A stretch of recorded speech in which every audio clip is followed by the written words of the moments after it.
Happy Mind Day! A new week has arrived with new possibilities. Do you know that habits are crucial to live the life you want to live? In today's Mind Day we will talk about that. Enjoy! Book Summary: Atomic Habits by James Clear. Learn how small habits can have a big impact on your life. What positive change would you like to make in your life? Maybe you want to eat healthier. Maybe you want to read more books, learn a new language, or master the clarinet. Whatever changes you'd like to make, actually making them and sticking to them is easier said than done. Just wanting to eat more salad doesn't actually mean you will. Simply saying you'll read more books doesn't mean you'll pick up War and Peace instead of binging Netflix. But that's where habits come in. In this episode, we are going to take you through the key ideas from James Clear's bestseller, Atomic Habits. Together, we're going to discover that the key to making big changes in your life doesn't have to involve major upheaval. You don't need to revolutionize your behavior or reinvent yourself. Rather, you can make tiny changes to your behavior, which, when repeated time and time again, will become habits that can lead to big results. Small habits can have a surprisingly powerful impact on your life. To kick things off, we want you to imagine a plane preparing to take off from Los Angeles. The plane's destination is New York City. The pilot enters all the correct information into the plane's computer, and the plane takes off heading in the right direction. But now imagine that, not long after takeoff, the pilot accidentally changes the flight path slightly. He only changes it by 3.5 degrees, which is nearly nothing, just a few feet. The plane's nose shifts slightly to one side, and no one, not the pilot, not the passengers, notices anything. But over the journey across the United States, the impact of this slight change would be considerable. At the end of their journey, the confused passengers, and even more confused pilot, would find themselves landing in Washington, D.C., not New York City. So, why are we telling you this? It's because, just like the confused pilot, we don't notice tiny changes in our lives. Small changes leave a negligible immediate impact. If you are out of shape today, and go for a 20-minute jog, you'll still be out of shape tomorrow. If you eat a family-size pizza for dinner, it won't make you overweight overnight. But if we repeat these small behaviors day after day, our choices compound into major results. Eat pizza every day, and you will likely have gained considerable weight after a year. Go jogging for 20 minutes every day, and you'll eventually be leaner and fitter, even though you won't notice the change happening. You've probably worked out the main insight here. It's that small habits can have a surprisingly powerful impact on your life, and you won't necessarily see this impact happening in real time. You'll only see the results of your habits after a while. Now, we know that not seeing the impact of your efforts can be disappointing. If this is happening to you, if you're feeling discouraged by the lack of immediate positive change, then it's important to try to focus on your current trajectory rather than your current results. Let's say you have little money in the bank. But you are saving something each month. Your current results might not be that great, your nest egg is still pretty small. But you can be confident that your trajectory is right. Keep going in this direction and, in a few months or a few years, you will notice a major improvement. When the lack of perceived progress gets you down, remember that you're doing the right things and that you're moving in the right direction. But how do you get yourself on the right trajectory? You need to develop habits. Just stay tuned, we will learn how they are built. Habits are automated behaviors that we've learned from experience. When you walk into a dark room, you don't think about what to do next, you instinctively reach for a light switch. Reaching for a light switch is a habit, it's a behavior that you've repeated so many times that it now happens automatically. Habits like this dominate our lives, from brushing our teeth to driving our car. They are immensely powerful. But how are they formed? In the 19th century, a psychologist named Edward Thorndike tried to answer this question. First, he placed some cats inside a black box. Then, he timed how long it took them to escape. To start with, each cat behaved exactly as you'd expect when placed inside a box. It desperately looked for a way of escape. It sniffed and pawed at the corners, it clawed at the walls. Eventually, the cat would find a lever that, when pressed, would open a door, enabling it to escape. Thorndyke then took the cats that had successfully escaped and repeated the experiment. He placed them back inside the box. And what did he find? After being put in the box a few times, each cat learned the trick. Rather than scrambling around for a minute or more, the cats went straight for the lever. After 20 or 30 attempts, the average cat could escape in just 6 seconds. In other words, the process of getting out of the box had become habitual for the cats. With his experiment, Thorndyke had discovered something important: behaviors that give satisfying consequences, in this case, gaining freedom, tend to be repeated until they become automatic. We've learned a lot more about habits in the decades after Thorndyke's experiment. We now know that habits are made up of 4 distinct elements. First, there's the cue, or a trigger to act. Walking into a dark room cues you to perform an action that will allow you to see. Then comes a craving for a change in state, in this case, from darkness to light. Then comes a response, or action, flicking the light switch. The final step in the process, and the end goal of every habit, is the reward. In this case, it's the feeling of mild relief and comfort that comes from being able to see your surroundings. Every habit follows the same process. Do you drink coffee every morning? Waking up is your cue, triggering a craving to feel alert. Your response is to drag yourself out of bed and make a cup of joe. Your reward is feeling wide awake and ready to face the world. Okay, now that you have an idea of how habits work, let's look at how you can develop good habits that can change your life for the better. Building new habits requires hard-to-miss cues and a plan of action. So, we have just discovered how habits are formed. Let's briefly recap. A habit consists of 4 things: a cue, a trigger that gets you to act; a craving, a desire you want to achieve; a response, the action of the habit itself; and a reward, the positive feeling you get from completing the habit. Once you know how they work, you can start to hack the habit-forming process to get good, productive habits to stick. Let's say you're desperate to learn the guitar. You've got your instrument, you've picked up the basics, but you struggle to keep up with practice. Each morning, you tell yourself that you'll play later on, but the end of the day soon comes, and you haven't picked up your guitar once. But now that you know the secrets to building a habit, you can use it to your advantage. In this case, you want to make the cue to pick up your guitar impossible to miss. Instead of keeping your instrument in the cupboard or in the corner of your spare room, leave it right in the middle of your living room, in full view. Make your cue visible and unmissable. This will make it easier to turn your desire to practice into a habit. Changing your environment to put your cues front and center will help, but if you want to perfect your triggers even more, you can use what's known as implementation intentions. So what are these? When it comes to setting good habits, most of us tend to be too vague about our intentions. We say, "I'm going to eat better," or "I'm going to learn guitar." And we simply hope that we'll follow through.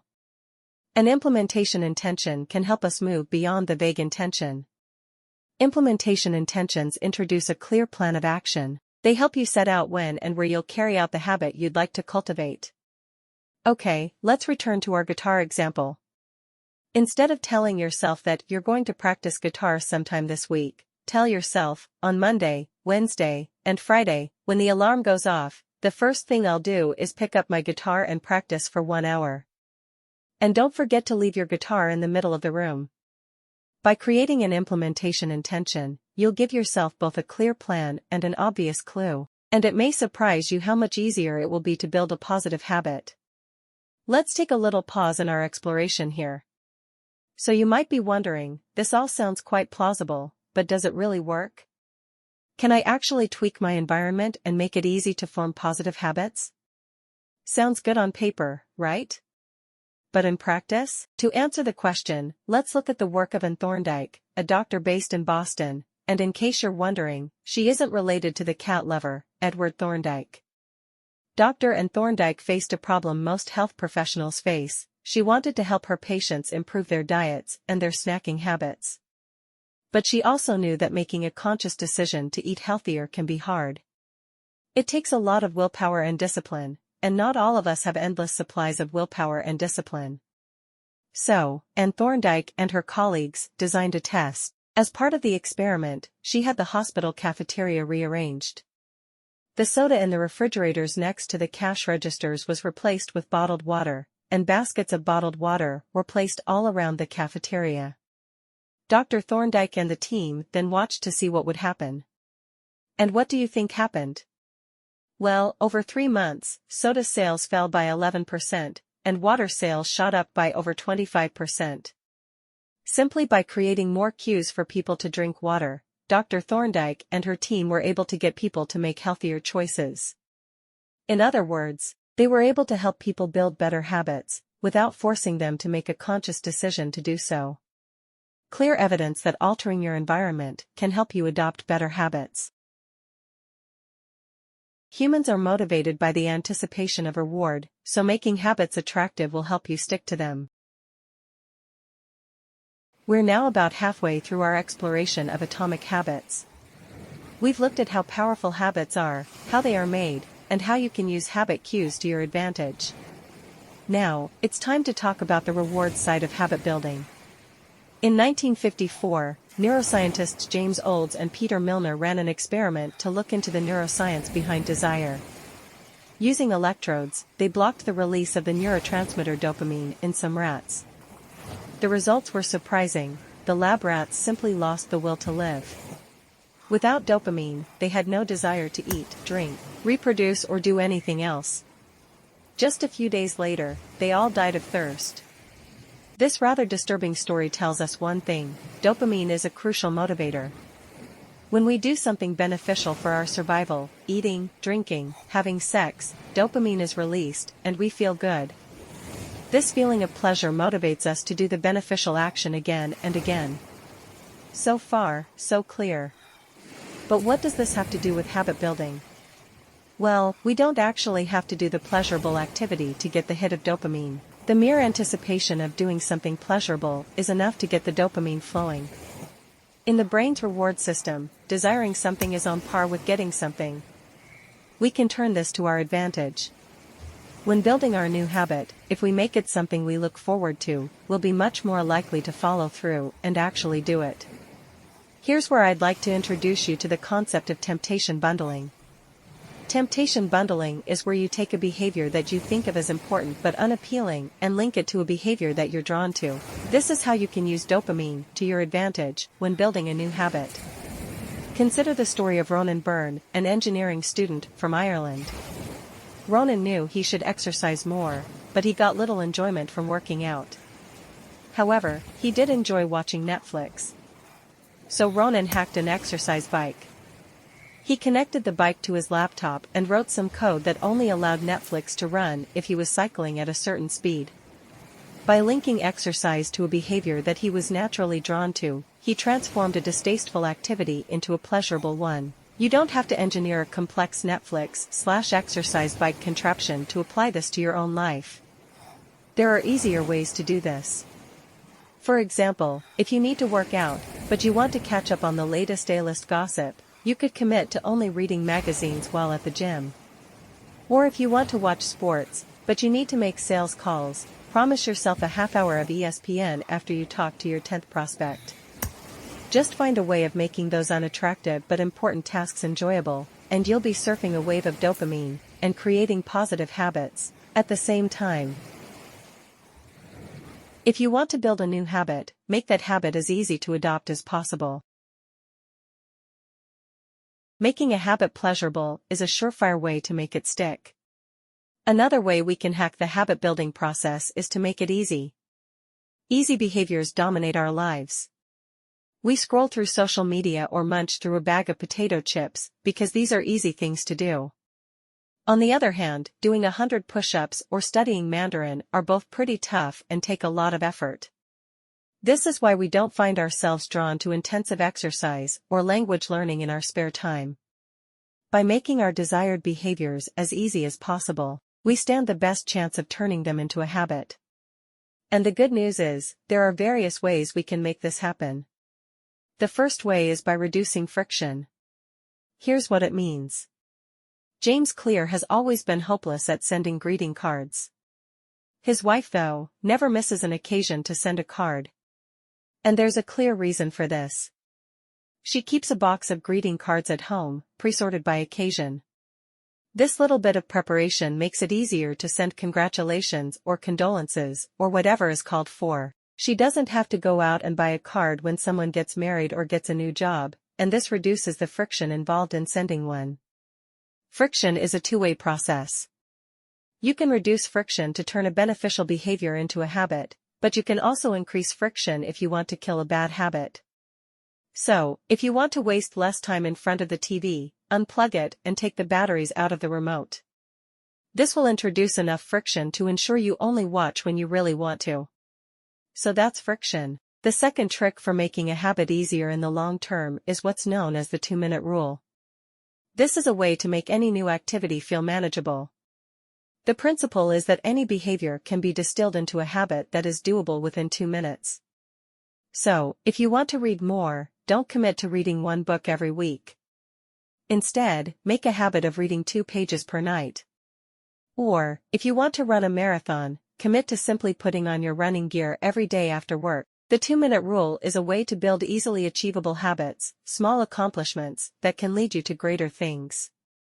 Once you've pulled on your running shoes, you'll probably head out for a run. Once you've read 2 pages, you'll likely continue. Simply getting started is the first and most important step toward doing something.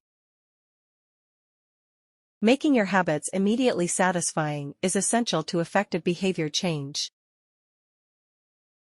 We're getting closer to the end now. But before we're done, let's talk about the final rule for using habits to improve your life. And to do this, we need a story. It's the story of a very successful public health researcher named Stephen Luby. Back in the 1990s, Luby was working in a neighborhood of Karachi, Pakistan, and was excellent at his job. He reduced diarrhea among the local children by a huge 52%. He also cut pneumonia rates by 48% and the rate of skin infection by 35%. So what was his secret? Nice soap. Yes, that's right. Luby's huge public health achievements were the result of nice soap. Luby knew that hand washing and basic sanitation were essential to reducing illness. The locals understood this too. But they just weren't turning their knowledge into a habit. Everything changed when Luby worked with Procter & Gamble to introduce a premium soap into the neighborhood for free. Overnight, handwashing became a satisfying experience. The new soap lathered easily and smelled delightful. Suddenly, everyone was washing their hands, because it was now a pleasing activity. Stephen Luby's story illustrates the final and most important rule for behavioral change: habits need to be satisfying. Making good behavior satisfying can be difficult. This is due to human evolution. Today, we live in what is known as a delayed return environment. You turn up at the office today, but the return, a paycheck, doesn't come until the end of the month. You go to the gym in the morning, but you don't lose weight overnight. Unfortunately, our brains evolved to cope with an immediate return environment. Our distant ancestors weren't thinking about long-term returns, like saving for retirement or sticking to a diet. They were focused on immediate concerns like finding their next meal, seeking shelter, and staying alert enough to escape any nearby saber-toothed tigers. This focus on immediate returns can encourage bad habits. Smoking may give you lung cancer in 20 years, but, at the moment, it relieves your stress and the craving for nicotine. The immediate hit from your cigarette will likely override the long-term costs to your health. All this means is that when pursuing habits with a delayed return, you need to try to attach some immediate gratification to them. We can explain this best by using the experiences of a couple the author knows. This couple wanted to eat out less, cook more, get healthier, and save money. These are goals with delayed returns. To give their objectives a little immediate return kick, they opened a savings account called Trip to Europe. Every time they avoided a meal out, they transferred $50 to the account. The short-term satisfaction of seeing $50 land in that savings account provided the immediate gratification they needed to keep them on track for the ultimate, longer-term reward. Create a framework to keep your habits on track, using trackers and contracts. We're getting closer to the end now. But before we're done, let's talk about the final rule for using habits to improve your life. And to do this, we need a story. It's the story of a very successful public health researcher named Stephen Luby. Back in the 1990s, Luby was working in a neighborhood of Karachi, Pakistan, and was excellent at his job. He reduced diarrhea among the local children by a huge 52%. He also cut pneumonia rates by 48% and the rate of skin infection by 35%. So what was his secret? Nice soap. Yes, that's right. Luby's huge public health achievements were the result of nice soap. Luby knew that handwashing and basic sanitation were essential to reducing illness. The locals understood this too. But they just weren't turning their knowledge into a habit. Everything changed when Luby worked with Procter & Gamble to introduce a premium soap into the neighborhood for free. Overnight, handwashing became a satisfying experience. The new soap lathered easily and smelled delightful. Suddenly, everyone was washing their hands, because it was now a pleasing activity. Stephen Luby's story illustrates the final and most important rule for behavioral change: habits need to be satisfying. Making good behavior satisfying can be difficult. This is due to human evolution. Today, we live in what is known as a delayed return environment. You turn up at the office today, but the return, a paycheck, doesn't come until the end of the month. You go to the gym in the morning, but you don't lose weight overnight. Unfortunately, our brains evolved to cope with an immediate return environment. Our distant ancestors weren't thinking about long-term returns, like saving for retirement or sticking to a diet. They were focused on immediate concerns like finding their next meal, seeking shelter, and staying alert enough to escape any nearby saber-toothed tigers. This focus on immediate returns can encourage bad habits. Smoking may give you lung cancer in 20 years, but, at the moment, it relieves your stress and the craving for nicotine. The immediate hit from your cigarette will likely override the long-term costs to your health. All this means is that when pursuing habits with a delayed return, you need to try to attach some immediate gratification to them. We can explain this best by using the experiences of a couple the author knows. This couple wanted to eat out less, cook more, get healthier, and save money. These are goals with delayed returns. To give their objectives a little immediate return kick, they opened a savings account called Trip to Europe. Every time they avoided a meal out, they transferred $50 to the account. The short-term satisfaction of seeing $50 land in that savings account provided the immediate gratification they needed to keep them on track for the ultimate, longer-term reward. Final summary. A tiny change in your behavior will not transform your life overnight. But turn that behavior into a habit that you perform every day, and it absolutely can lead to big changes. Changing your life is not about making big breakthroughs or revolutionizing everything you do. Rather, it's about building a positive system of habits that, when combined, deliver remarkable results. One final piece of advice. Use habit stacking to introduce new behaviors. If you want to build a new habit, you could try stacking it on top of an existing habit. Let's say you want to start meditating, but you're struggling to find the time. Try thinking about those things you do effortlessly each day, like drinking coffee in the morning. Then just stack the new habit on top. Commit to meditating each morning when you've finished your coffee, and build on the natural momentum that comes from a habit you already have. We hope you liked this episode. Don't forget to like, comment, and subscribe.